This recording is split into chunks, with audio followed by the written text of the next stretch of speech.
मैंने आयशा को पहली बार अपनी कज़न की शादी में देखा था। वो आज़ाद कश्मीर की रहने वाली थी और मेरी कज़न की यूनी फेलो भी थी। पहली नज़र में ही मुझे उससे मोहब्बत हो गई। मैंने मौका देखते ही उसे प्रपोज़ कर दिया, लेकिन उसने मुझे कहा कि वो शादी से पहले की मोहब्बत पर यकीन नहीं रखती। वो मुझसे कहने लगी कि अगर तुम्हें आपको पसंद हो तो मेरे घर रिश्ता भेज दें। तो मैंने कज़न की शादी के फ़ौरन बाद उसके घर अपने माँ बाप को रिश्ते के लिए भेज दिया। तो उसके घर वालों ने हाँ कर दी और इस तरह हमारी मंगनी भी हो गई। हमारी शादी 2 साल बाद होनी थी, क्योंकि आयशा की पढ़ाई अभी मुकम्मल नहीं हुई थी। आयशा लाहौर की एक यूनिवर्सिटी से मास्टर्स कर रही थी और हॉस्टल में रहती थी।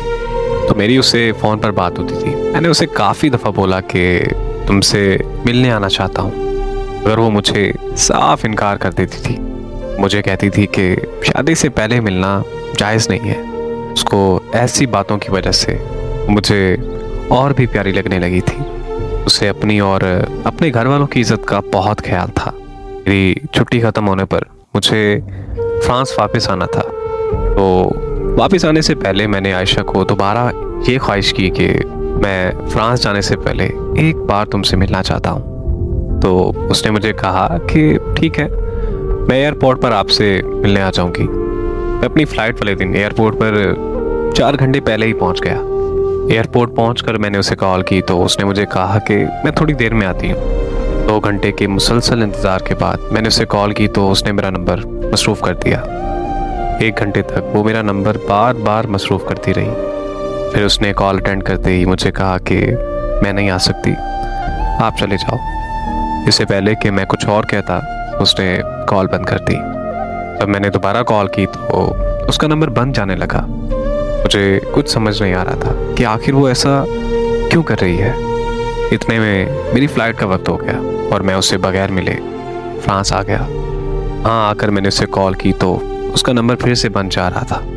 मैं उसके घर कॉल करने ही वाला था कि मेरे घर से कॉल आ गई। मुझे मेरी अम्मी ने बताया कि आयशा के घर वाले हमारे घर आकर तुम्हारा रिश्ता तोड़ गए हैं। ये सुनकर मेरे पांव तले ज़मीन निकल गई। अम्मी ने मज़ीद मुझे बताया कि आयशा के घर वाले ये कह रहे थे कि ये रिश्ता हमारी बेटी को मंजूर नहीं, इसलिए हम ये रिश्ता यहीं ख़त्म करते हैं।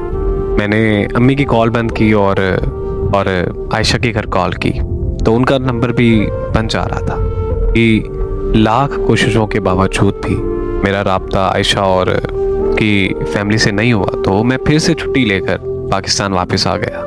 वहाँ पहुँचते ही आयशा के घर आज़ाद कश्मीर चला गया। वहाँ जाकर मुझे आयशा के घर वालों ने बताया कि आयशा लाहौर से वापस घर आई थी और तब उसने कहा कि उसे तुमसे शादी नहीं करनी। हमने उससे वजह भी पूछी थी, मगर उसने कहा कि मैं जहर खाकर मर जाऊंगी लेकिन वहाँ शादी नहीं करूंगी, इसलिए हमने आप लोगों के साथ रिश्ता तोड़ दिया।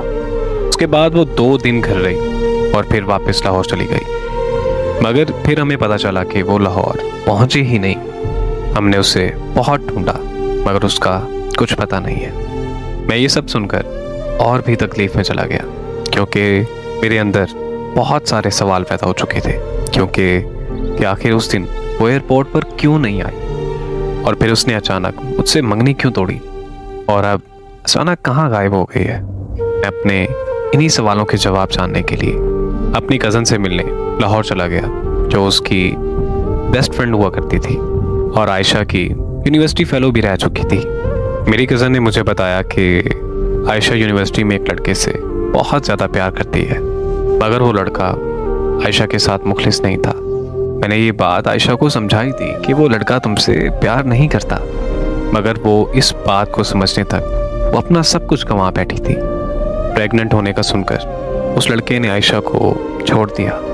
आयशा ने उसकी बहुत मिन्नतें की, मगर उस लड़के ने उसकी एक ना सुनी। आयशा बहुत अरसे तक डिप्रेशन में रही और फिर मेरी शादी पर उसे तुम मिल गए। आयशा खुश नहीं थी कि वो खुद को किसी मर्द के काबिल नहीं समझती थी। वो तुम्हें ये सब बताना चाहती थी, मगर मैंने ही उसे मना कर दिया था, क्योंकि मैं ये चाहती थी कि वो अपने कल को भूलकर आज में जीना सीख ले। अपनी कज़न से आयशा के बारे में सुनकर मुझे बहुत दुख हुआ। पर अफसोस इस बात का था कि मेरी कज़न को भी नहीं पता था कि